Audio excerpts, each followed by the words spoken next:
Good afternoon, everybody. 2,000 billion euros, this will be our GDP for this year. 38% increase rate of the CAC 40 results over the first 6 months of the year. Figures, percentages, graphs to back all the statements. They're all very interesting, but what do they tell us about real life, about the well-being of people inhabiting France, about pollution, deregulation, climatic deregulation, resources that are being used and abused? For 50 years now, I think we have forgotten that all activities have some kind of impact, social, environmental. Corporate social responsibility, or CSR, is about worrying regarding the impact that companies' actions have on society. It's not just a matter of making who pollutes pay for the pollution, but it's also a matter of mitigating the negative impact.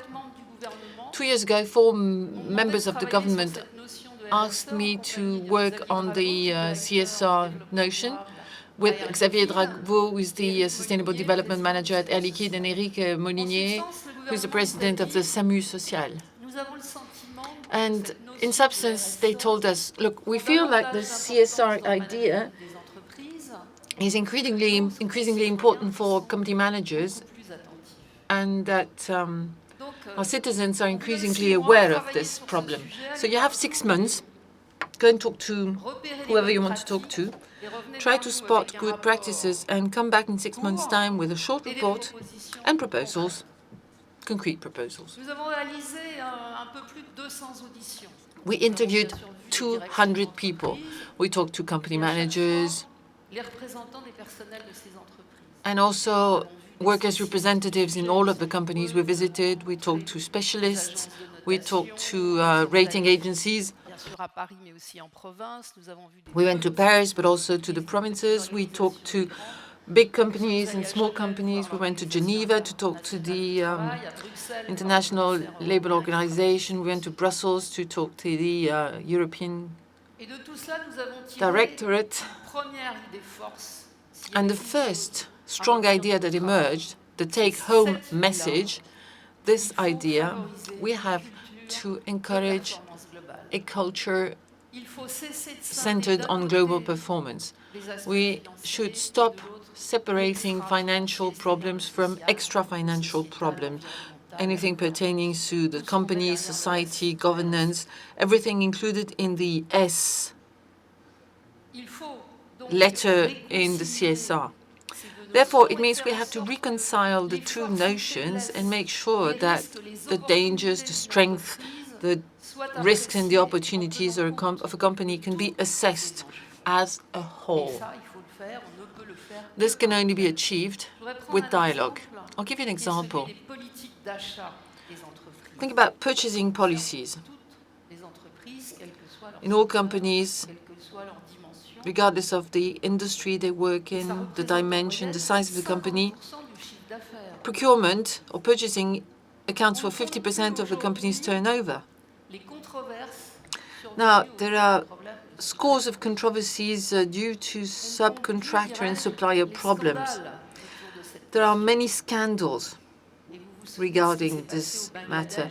Remember what happened in Bangladesh, the textile company buildings which collapsed on top of the workers because nothing had been done to ensure a minimum of safety, and there were more than 1,000 casualties. Can we continue working this way?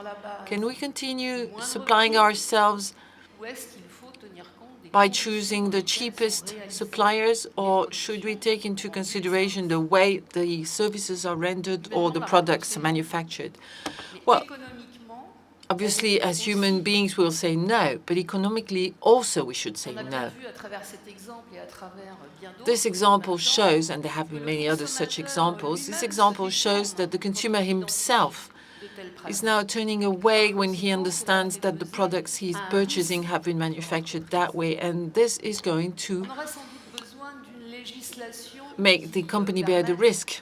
We do need some kind of legislation in order to regulate the relationship between the mother company and the subsidiary company abroad. We need a culture where there will no longer be a distinction between the sponsor and the supplier. We have to move towards a different culture. This requires that the companies discuss with their suppliers, with their customers, with the local administrations in the areas where they decide to set up a factory, with the NGOs, and with the workers and the workers' representatives and the trade unions.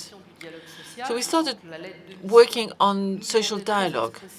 Our assignment was precisely focused on social dialogue. I can see some people smiling in the room and thinking, oh, she's been a trade unionist, so she's going to advertise for trade unions. Yes, I did. I was for a while the manager, the president of CGT. But being a trade unionist is not a job.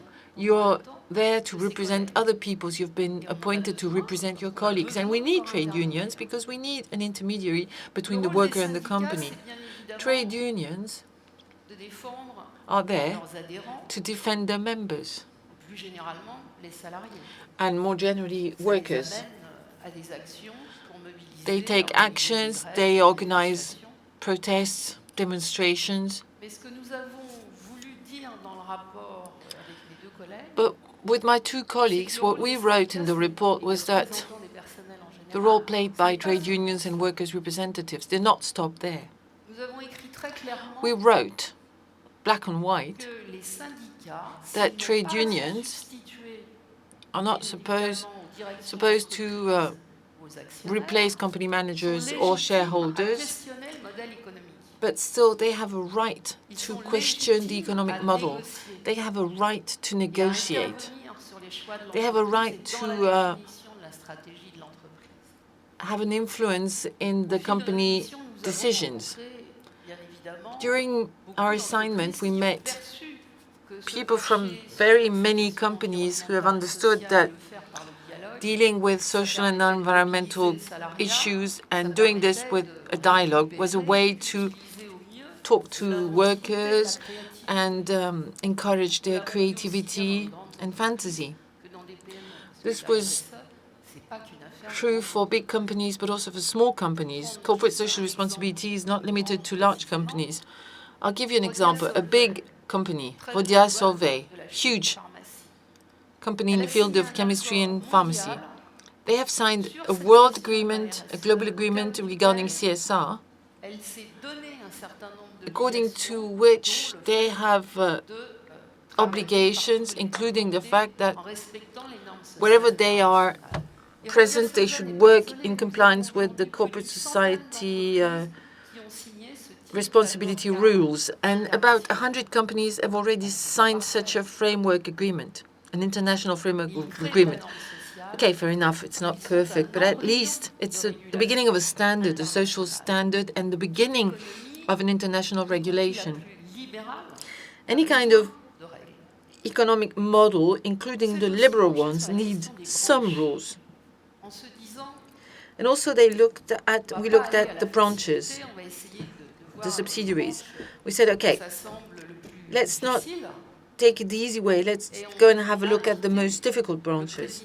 So we invited the chairman of the cleaning subsidiary or branch. And he said, one of the main issues that we have identified, and there are more than 1,000 companies working in this field, one of our problems was the fact that part of the people who worked for them could not even read. They were illiterate. And yet they worked with toxic products, which means that there was a danger that they couldn't read the labels. Therefore, we started fighting illiteracy to teach those people how to read. And social progress was a positive thing, something beneficial for the company, especially as far as the environment is concerned. The matter of branches is absolutely essential. Regarding the CSR indicators, we had suggested that to discuss indicators at that particular level. CSR indicators are very much in line with the positivity index that people didn't talk about at the time. The job conducted by branches is different. People doing chemistry face different environmental problems than people working in the field of banking. And they also have different social issues, except that, unfortunately, none of the branches really sat around the table just to negotiate. People talk about the labor code, this big fat book. We should replace that book with negotiation.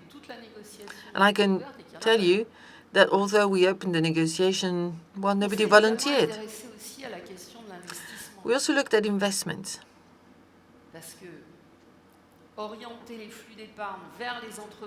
Orienting savings towards the most responsible companies could be a good way to choose where to invest. And in France, I must say, we have quite an extensive experience in ISR, as we call it in French, socially responsible investment, RSI. Except that we need to move from a situation where we're considered to be specialists to something much more general. We're no longer just militants. We need to make sure that everybody does it. And we have to encourage people, institutional investors, to invest in socially responsible companies. For instance, life insurance investments have a good preferential fiscal status, and therefore we could encourage people who save to invest in socially responsible companies, not only investors such as companies, but also private individuals, because they're lost. There are too many ways for them to invest. So we decided to create a unique quality label or certification for socially responsible investments for private citizens to be able to understand what exactly they're investing in. So we see we're going through a change of culture, but a change of culture must be done progressively and accompanied by training. In France, we're lucky. We have a very good professional continuous education program. So we need to use it to train workers, their representatives, and the management alike. As far as technical training is concerned, we've got some very, very good systems, but outside of technical training, there's nothing. And we also have the initial training system. We talked to many different schools or universities, and we found that nothing much happened. Or if anything happens, it's on top of everything else and sort of removed from the economy. But what we do want is to insert the whole notion of sustainable development in our training curricula. We met people from the École supérieure de Nantes, the Commerce de Nantes, the high trading school in Nantes, and we're really absolutely convinced that we need to train people. Transportation, construction, marketing, all of these sectors must be trained for by reintegrating everything in the social aspect, so that people not only do their job, but they reinvent their job every day. So at the end, what can I say? Well, that the three authors are not entirely happy about the way the report has been used, and I confirm. Some proposals were not directly aimed at the public administration, but also companies. Unfortunately, in the meantime, private companies have gotten hold of the proposals, but at least they're making progress. So we're on the right pathway, but there's still a long way to go. We have to move from an optional volunteering-based approach to an obligation. Positive economy must be at the heart of the world of companies, and we're talking about all companies, private companies or public companies. I believe that, just like me, you're worried that you're not going to leave anything behind for your children and grandchildren. Oh, I forgot to show you the slide regarding